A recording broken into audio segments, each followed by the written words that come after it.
My teen daughter almost took her sister's life with cough syrup, so I had her institutionalized. Now a year later, she's asking to rejoin the family. Most of my memories from living at home consist of getting screamed at and forced to grow up too soon. And by the time I was 9 years old, I was taking care of my two siblings and trying to distract them from our dad, wailing on our mom. I always craved an adult figure, a best friend who wouldn't leave me. So my baby girl Amelia was born. Me and my husband made sure she knew that she was a princess, but unfortunately we spent her 13th birthday in the hospital because that's when her sister Audrey was born. Up until this point, Amelia saw me as her best friend, and I knew everything about her life. Boy drama, which teacher she hated, all the gossip. But the second Audrey was born, I cried my eyes out. Because she had cystic fibrosis with a lifespan of 30 years, suddenly life became doctor appointments, medicine plans, and endless physiotherapy sessions. I would spend every evening with Audrey and making sure she was okay. At the time, I knew that Amelia noticed us spending less time together, but I figured that she was old enough to understand, plus my husband was compensating by spending more time with her, and Audrey was around 2 years old when Amelia got her first boyfriend. When she brought him home, I didn't even recognize his name. "Oh, is this Amanda's friend?" I asked, since Amanda was her best friend at the time.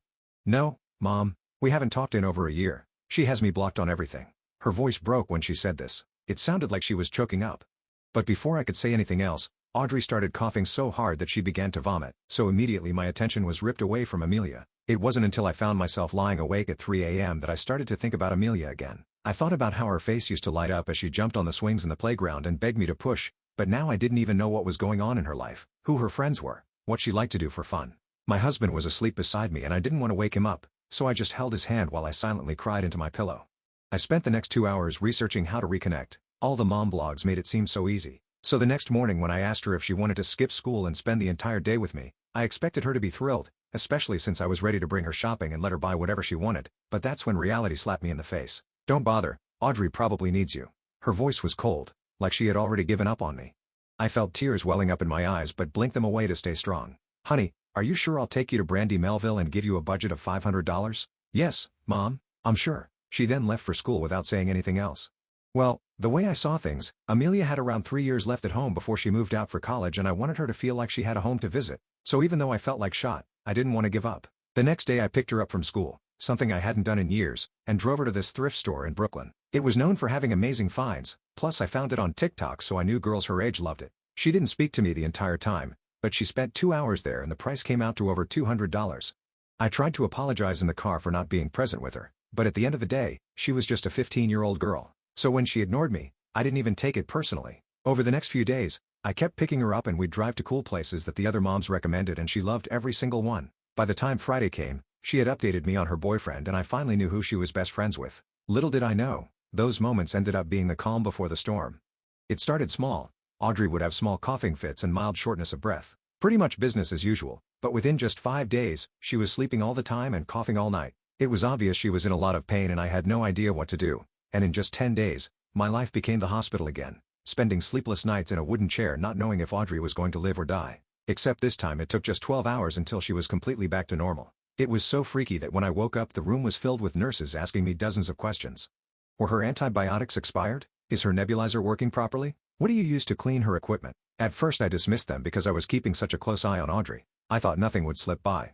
But I had this nagging feeling in my chest that wouldn't go away, so I decided to check for what the nurses were asking about, and that's when I saw it. In her nebulizer, the machine that turns liquid medicine into a mist for your lungs, there weren't any antibiotics. Instead, it was filled to the brim with water. My heart stopped, no effing wonder, and that's when Amelia walked in.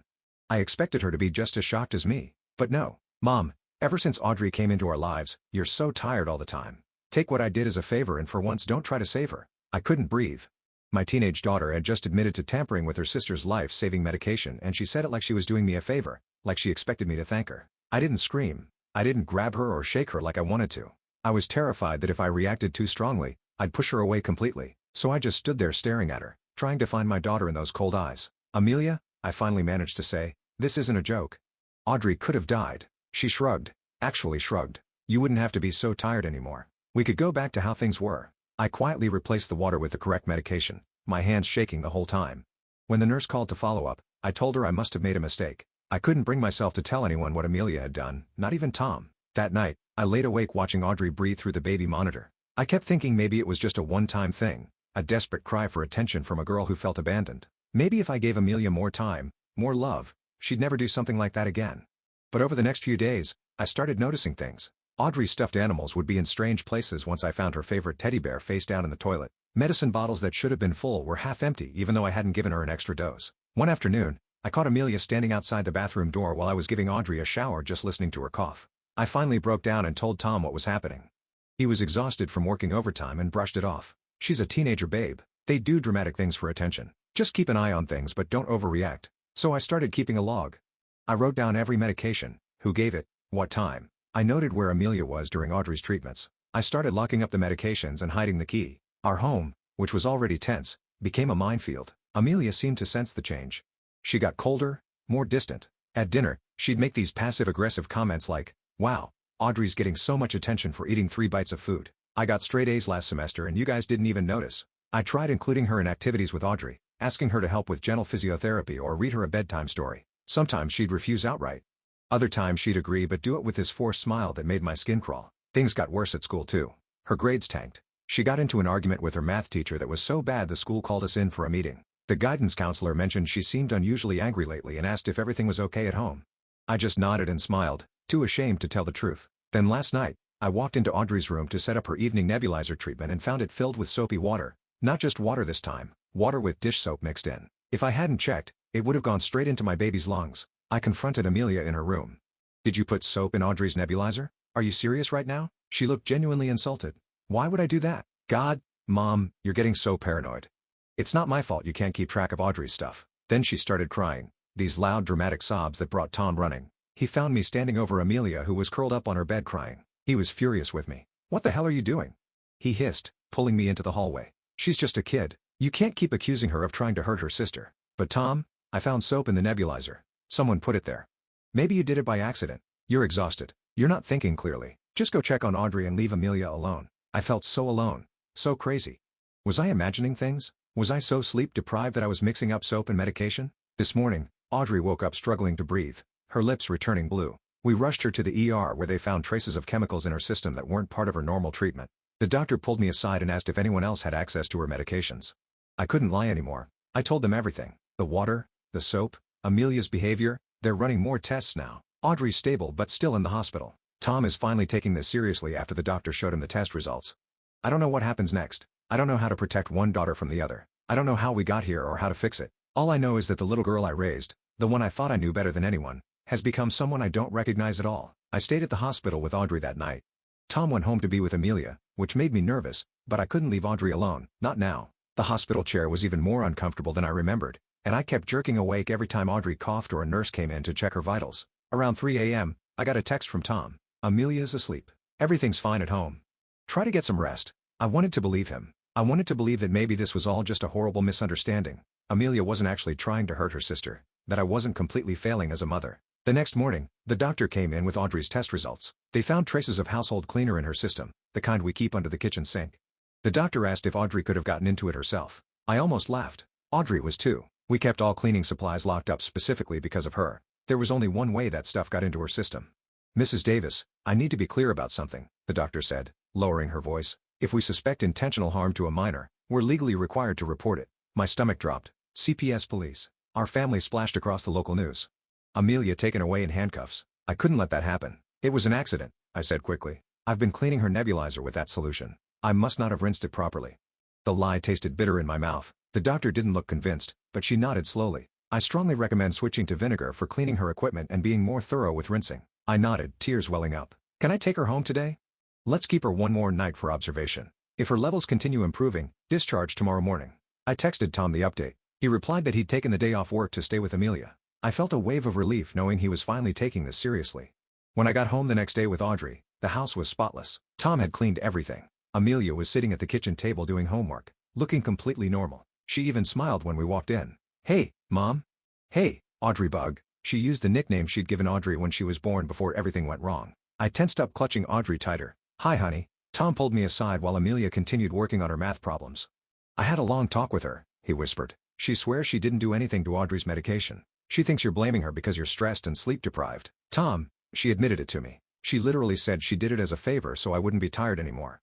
He ran his hand through his hair. "She says you misunderstood, that she was talking about something else, offering to help more with Audrey's care." I stared at him. "You believe her?" I don't know what to believe, he admitted. But she's our daughter too, Jen. We can't just assume the worst. I looked over at Amelia, bent over her textbook, twirling her hair the way she'd done since she was little. She looked so normal, so much like my little girl. Had I imagined the whole thing? I knew what I heard, what I saw. I'm moving Audrey's crib into our bedroom, I told Tom, just temporarily. He didn't argue, which told me he wasn't completely convinced by Amelia's story either. That night, I set up a makeshift nursery in the corner of our bedroom. I moved all of Audrey's medications into our bathroom and installed a child-proof lock on the door. Tom watched me silently, his face grim. This isn't sustainable, he finally said as I triple-checked the lock. It doesn't have to be forever, just until we figure things out. But what did figuring things out even mean? I couldn't send my 15-year-old daughter away, I couldn't have her arrested, but I also couldn't let her near Audrey's medical equipment.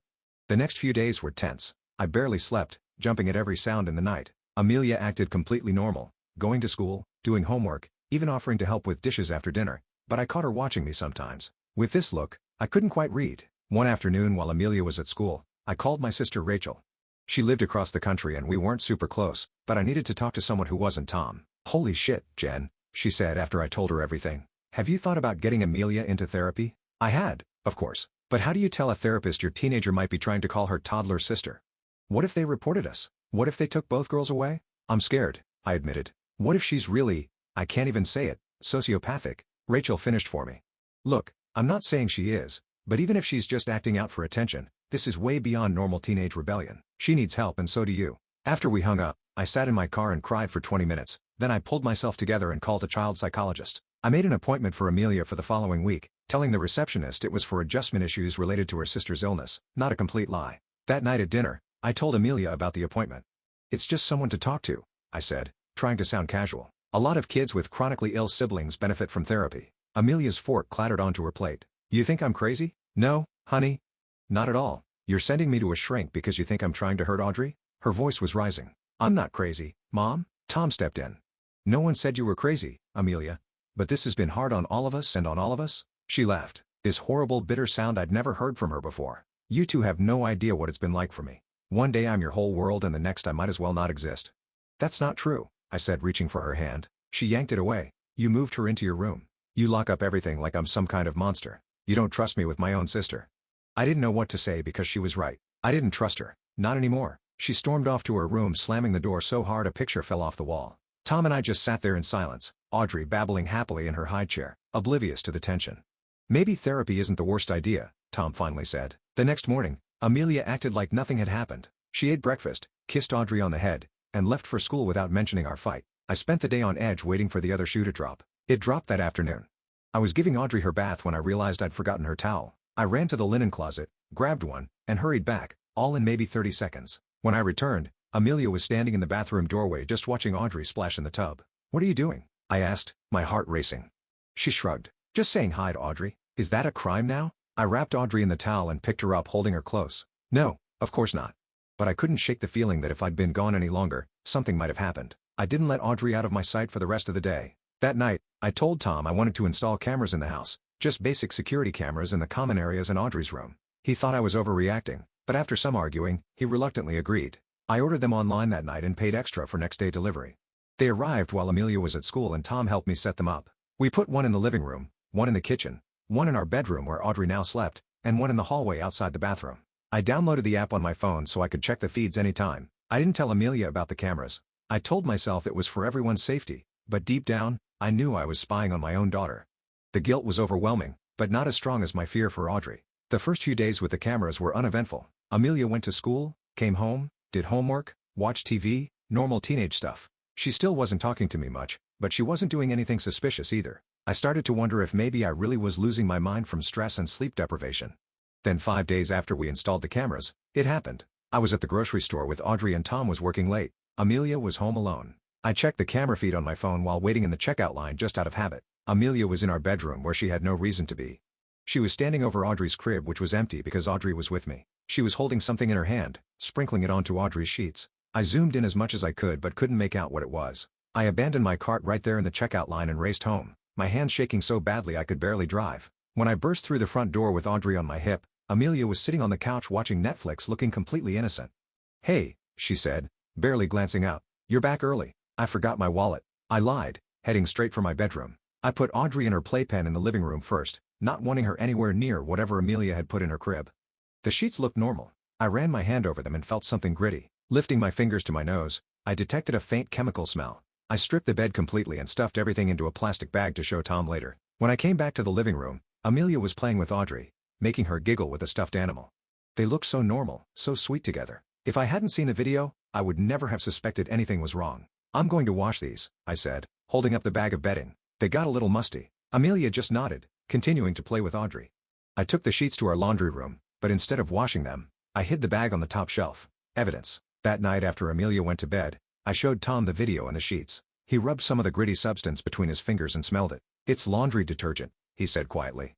"Powdered detergent." My blood ran cold. If Audrey had slept on those sheets, the powder would have irritated her skin and lungs. With her CF, it could have triggered a serious respiratory episode. Tom finally looked as scared as I felt.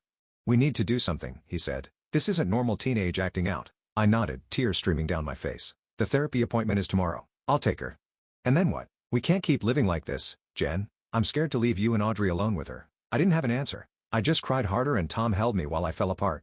The next morning, I drove Amelia to her therapy appointment. She was silent in the car, staring out the window with her earbuds in. I wondered what was going through her mind, if she knew that I knew what she'd done. The therapist, Dr. Patel, asked to speak with Amelia alone first. I sat in the waiting room, checking the home cameras on my phone every few minutes even though Tom was home with Audrey. After about 45 minutes, Dr. Patel called me in. Amelia was sitting on the couch, her face blotchy like she'd been crying. Dr. Patel asked her if it was okay to discuss some things with me present, and Amelia nodded without looking at me. "Amelia has shared some of her feelings about the changes in your family since Audrey was born," Dr. Patel began. "She feels very displaced and forgotten."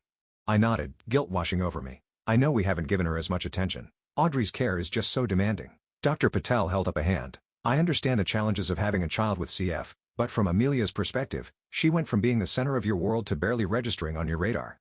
That's a traumatic shift for a teenager." Amelia was picking at a loose thread on her jeans, still not looking at me. "However," Dr. Patel continued, her voice taking on a more serious tone, "Amelia has denied any involvement with tampering with Audrey's medications or belongings. She says you've been accusing her of trying to harm her sister, and she feels deeply hurt by these accusations." I opened my mouth to protest, to tell Dr. Patel about the video, the detergent, the nebulizer filled with soap water, but something stopped me. If I revealed everything now, what would happen? Would Amelia be taken away? Would our family be torn apart even more? "I've been very stressed," I said instead. "Maybe I've been jumping to conclusions." Dr. Patel looked at me with an expression I couldn't quite read. "I'd like to see Amelia twice a week for now, and I think family therapy would be beneficial as well." I agreed, and we set up the appointments. On the drive home, Amelia finally spoke. "I didn't do those things, Mom. I swear I gripped the steering wheel tighter." "Then who did, Amelia? The nebulizer doesn't fill itself with soap water." "I don't know. Maybe you did it by accident. You're always so tired." I pulled the car over to the side of the road and turned to face her. "Amelia, look at me. I saw you on the camera yesterday. I saw you putting something in Audrey's crib." Her face went pale. "You're spying on me?" "I'm protecting Audrey." "What was that powder, Amelia? What were you putting on her sheets?" She unbuckled her seatbelt and reached for the door handle. "I can't believe you put cameras in the house to spy on me. I'm walking home." I grabbed her arm. "No, you're not. What was the powder?" She yanked her arm away. "It was baby powder, okay? I was just trying to help. You're always complaining about how Audrey gets diaper rash and I read online that baby powder helps." I stared at her. Could that be true? Had I completely misinterpreted what I saw? But then why was it gritty? Why did it smell like chemicals? "Show me the baby powder when we get home," I said. She rolled her eyes. "Fine, whatever." When we got home, Amelia stormed straight to her room and slammed the door. I checked on Audrey who was napping in her playpen while Tom worked on his laptop nearby. Then I went to Amelia's room and knocked. No answer. I knocked again louder. Amelia opened the door. "Show me the baby powder." Still nothing. I tried the handle. Locked. My heart started racing. "Amelia, open this door right now or I'm getting the key." I heard movement inside, then the lock clicked. Amelia opened the door just enough to thrust a container at me. "Here, happy now?" It was baby powder. But when I opened it and smelled it, it didn't match what I'd found on the sheets. This smelled like talc and perfume.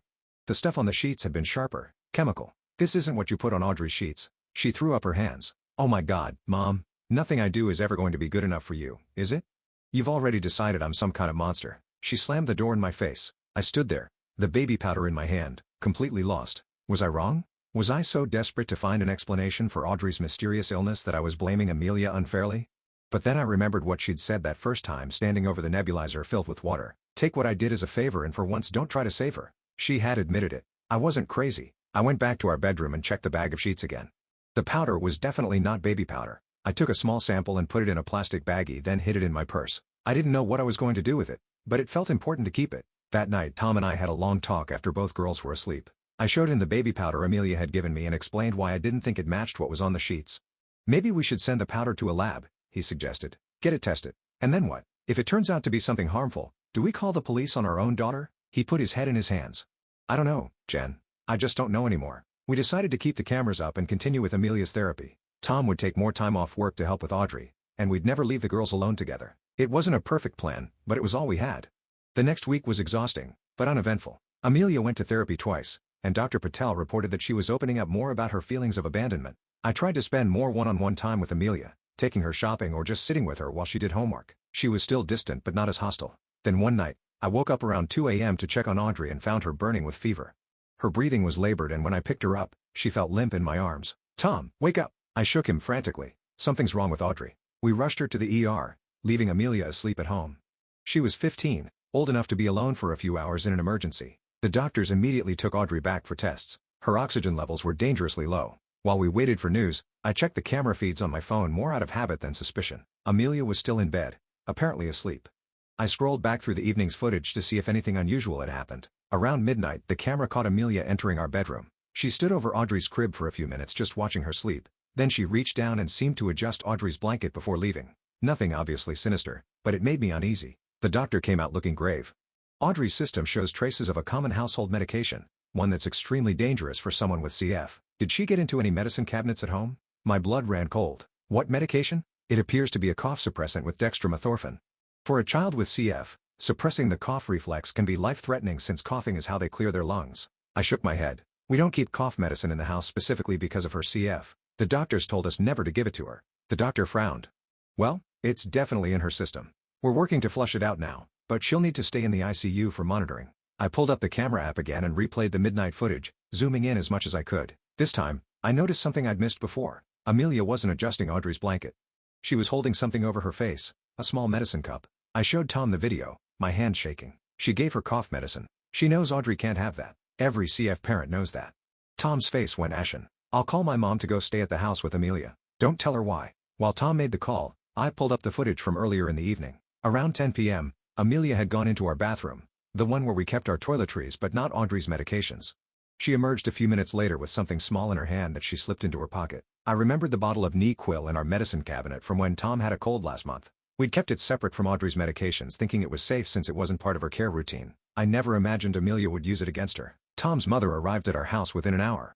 We told her Audrey was having CF complications and needed to stay at the hospital, but we didn't mention our suspicions about Amelia. Audrey spent 3 days in the ICU. I barely left her side, sleeping in the hospital chair and showering in the patient bathroom. Tom split his time between the hospital and home trying to maintain some normalcy for Amelia. Dr. Patel came to the hospital to meet with us and we finally told her everything. The nebulizer, the powder on the sheets, the cough medicine. This is beyond my expertise, she admitted. Amelia needs more intensive psychiatric evaluation. I'm concerned about Munchausen by proxy, but in reverse, instead of making Audrey sick to get attention for herself, she may be making Audrey sick to get attention for Audrey, thus taking it away from her. It was the first time someone had put a name to what was happening and it hit me like a truck. This wasn't just teenage jealousy, this was a serious psychiatric issue. What do we do? I asked, feeling more helpless than ever. I'm going to refer you to a colleague who specializes in family trauma and personality disorders in adolescence. In the meantime, Amelia should not be left alone with Audrey under any circumstances and you might want to consider temporary alternative living arrangements for one of them. Tom and I discussed it that night in the hospital cafeteria. His mother had offered to take Amelia for a while, but that felt like we were giving up on her. Sending Audrey away wasn't an option. She needed her medical equipment and routine. Maybe I should take Audrey to a hotel for a few days, I suggested. Just until we can get Amelia evaluated by the specialist. Tom looked broken. How did we get here, Jen? How did we miss the signs? I didn't have an answer. I just reached across the table and held his hand, both of us crying silently in the fluorescent light of the empty cafeteria. When Audrey was finally discharged, we went home to pack some things before heading to a hotel. Amelia was sitting on the couch when we walked in, looking smaller and younger than her 15. Is Audrey okay? She asked, her voice barely audible.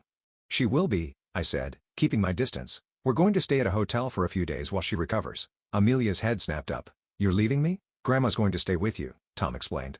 It's just for a little while until Audrey's stronger. This is because you think I hurt her. It wasn't a question. You're choosing her over me, again. Amelia, someone gave Audrey cough medicine. The doctors found it in her system. She could have died. My voice cracked. The cameras show you in our room that night. She stood up, her face contorted with anger and something else. Fear maybe. So what? I check on her sometimes. That doesn't mean I poisoned her. Then who did? Tom asked, his patience finally breaking. Who else was in the house? Who else would know exactly what medication would hurt her the most? Amelia looked from Tom to me, then to Audrey in my arms. For a split second, I saw something in her eyes. Not remorse exactly, but awareness. She knew we knew. Then she ran to her room and slammed the door. Tom's mother arrived an hour later. We gave her strict instructions not to leave Amelia alone in the house and to call us immediately if anything seemed off. Then we left for the hotel, my heart breaking all over again as I buckled Audrey into her car seat. In the rear view mirror, I could see Amelia watching us from her bedroom window. Her expression was blank, unreadable. I raised my hand in a small wave, but she just turned away. As we drove off, I couldn't shake the feeling that we were leaving something important behind, not just our home, but the family we used to be, the family I tried so hard to make perfect. We'll figure this out, Tom said, reaching for my hand. We'll get her help. We'll fix this. I nodded, but I wasn't sure anymore. Some things, once broken, can never be put back together the same way, and I was terrified that our family might be one of those things. We checked into this budget hotel about 15 minutes from our house. Nothing fancy, just a room with 2 queen beds and a tiny kitchenette. I set up Audrey's portable nebulizer on the desk while Tom brought in the rest of our stuff. It felt so weird unpacking our toothbrushes in the strange bathroom, like we were on some twisted family vacation. I kept checking my phone every 5 minutes. Tom's mom texted that Amelia was in her room with the door closed, refusing to come out for dinner. I felt this awful mix of worry and relief, worried about what was going through Amelia's head, but relieved she wasn't near Audrey. That first night in the hotel, I barely slept. Every time Audrey coughed, I shot up in bed to check on her. Tom tossed and turned too. Around 3 a.m., he whispered, maybe we should look into residential treatment for Amelia. The words hung in the darkness between us. Residential treatment, sending our daughter away. I couldn't even respond. The next morning, we met with Dr. Patel's colleague, Dr. Bruce Hoffman. He was this older guy with thick glasses and a gentle voice. We sat in his office while Audrey played with toys on the floor, and we told him everything. The nebulizer, the powder, the cough medicine, all of it. What you're describing sounds like a severe attachment disorder complicated by jealousy and possibly emerging personality issues, he said. Amelia feels replaced by Audrey, and in her mind removing Audrey would restore her place in the family. So she's trying to call her sister? Tom asked bluntly. Dr. Hoffman adjusted his glasses. I wouldn't jump to that conclusion without evaluating Amelia directly. She may not fully understand the consequences of her actions. In her mind, she might just be trying to make Audrey sick enough that you'll send her away, not necessarily call her. Somehow that didn't make me feel any better. I'd like to see Amelia as soon as possible, Dr. Hoffman continued. In the meantime, your current arrangement, keeping the girls separated, is appropriate. We scheduled an appointment for Amelia for the next day. Tom would bring her while I stayed at the hotel with Audrey. On the drive back, Tom got a call from his mom. Amelia had locked herself in the bathroom and wouldn't come out. She'd been in there for over an hour. We need to go home, Tom said, making a U-turn. Now, my heart was pounding the whole way there. What if she hurt herself? What if this was all too much for her? I might have been terrified of what she'd done, but she was still my baby. When we got to the house, Tom's mom was standing outside the bathroom door, knocking and pleading with Amelia to open up. I handed Audrey to her and took over. Amelia, it's Mom. Can you please open the door? Silence. Honey, we're worried about you. We just want to know you're okay. More silence. Then finally, her voice, small and broken. Go away. Go back to your hotel with Audrey. I'm not leaving until I know you're okay. Please open the door. Why do you care? You think I'm a monster. I leaned my forehead against the door, fighting back tears. I don't think you're a monster, Amelia. I think you're hurting, and I'm so sorry I didn't see how much. The lock clicked. The door opened just a crack. I could see one of Amelia's eyes peering out at me. Her face was blotchy from crying. You left me, she whispered. I know, and I'm sorry, but Amelia, we need to talk about what's been happening with Audrey. She opened the door a little wider. I didn't mean to hurt her that bad. I just wanted her to go away for a while. My blood ran cold. It was the first time she'd admitted it directly without twisting the truth or blaming someone else. Can we talk in your room? I asked, aware of Tom's mom and Audrey just down the hall. She nodded and led the way to her bedroom. I texted Tom, who was waiting in the car, to come inside. When he joined us in Amelia's room, she was sitting cross-legged on her bed, picking at a loose thread on her comforter, just like she'd done in Dr. Patel's office.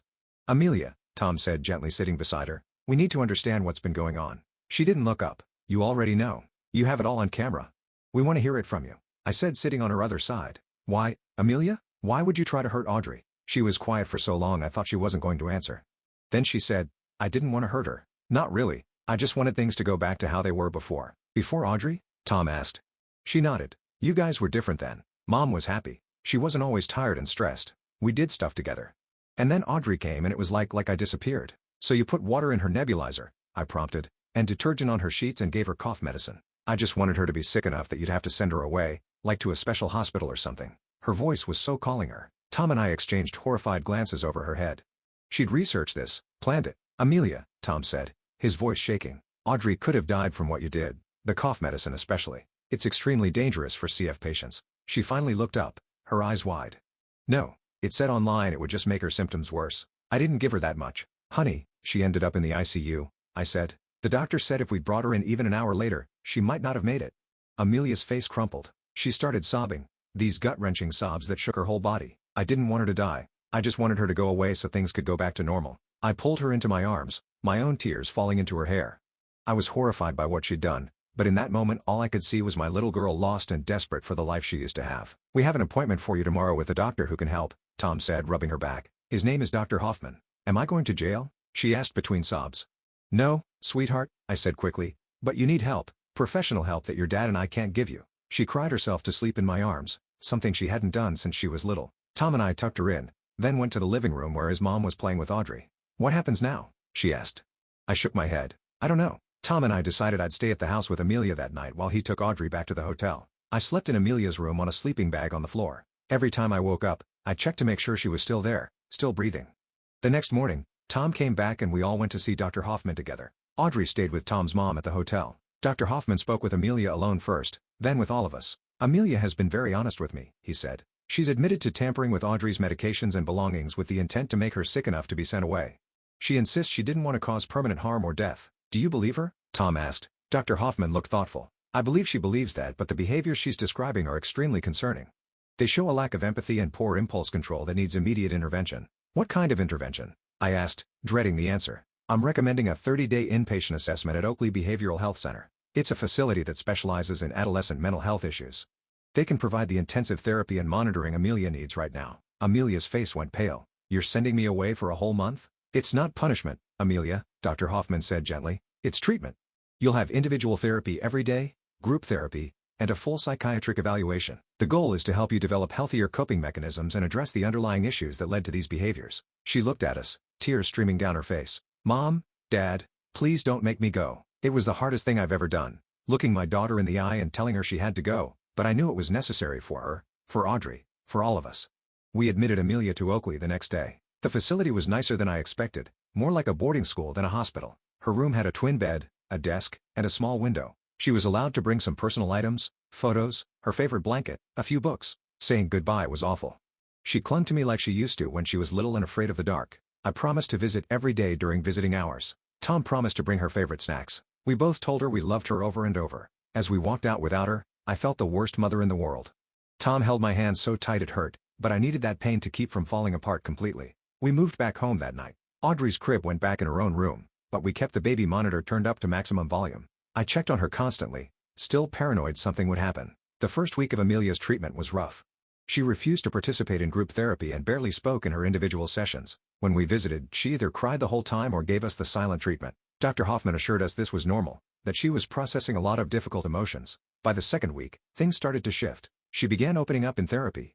She told us about feeling invisible after Audrey was born, about how she tried to get our attention in positive ways first, getting good grades, helping around the house, but nothing seemed to work. It was like Audrey was this black hole that sucked up all the love and attention. She told us during one visit, "I felt like I didn't matter anymore." Hearing that broke my heart all over again because she was right. We had let her slip through the cracks.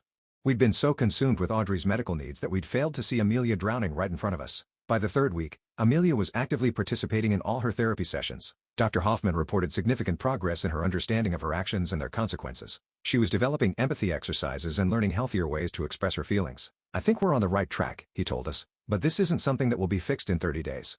Amelia will need ongoing therapy after discharge and your whole family will need to participate in healing." We started family therapy sessions twice a week. It was hard and messy and sometimes we all ended up crying, but slowly we began to rebuild trust. Tom and I learned how our focus on Audrey had affected Amelia. Amelia learned how her actions had traumatized all of us. When the 30 days were up, we brought Amelia home. Things were different. We had strict rules in place. She wasn't allowed to be alone with Audrey. All medications were kept in a locked cabinet. We still had cameras in the common areas of the house, but other things were different too. I made sure to spend one-on-one time with Amelia every day, even if it was just 30 minutes of watching TikToks together or helping with homework. Tom took her out for daddy-daughter dinners once a week. We both made a point of celebrating her achievements no matter how small. Audrey's health improved steadily. Without the sabotage, her CF was manageable with her regular treatments. She started walking and talking more, developing her own little personality that made us all laugh. 6 months after Amelia came home, we had our final session with Dr. Hoffman. He was pleased with her progress, but emphasized that recovery was ongoing. Amelia has done remarkable work, he said, but trust takes time to rebuild and that's okay. The important thing is that you're all committed to the process. On the drive home, Amelia asked if she could hold Audrey's hand in the back seat. It was the first time she'd asked to interact with her sister like that. I watched them in the rear view mirror, Amelia gently holding Audrey's tiny hand, Audrey babbling happily. "I'm sorry," Amelia whispered. So quietly I almost didn't hear it. She wasn't talking to us. She was talking to Audrey. I caught Tom's eye. He'd heard it too. Neither of us said anything. We just drove home together as a family that was broken but slowly healing. It's been a year now. Amelia is still in therapy but down to once a week. She's made new friends at school and joined the debate team. Audrey is 3 and thriving. Her CF managed as well as can be expected. We still have the cameras up but I check them less often now. Last week I walked into the living room and found Amelia reading a book to Audrey. They were cuddled up on the couch, Audrey hanging on every word. When they saw me they both smiled. I don't know what the future holds for us. Audrey's CF means we'll always be dealing with medical issues. Amelia's recovery is ongoing with good days and bad, but for the first time in a long time I feel like we might actually be okay. Not perfect, never perfect, but okay, and for now that's enough.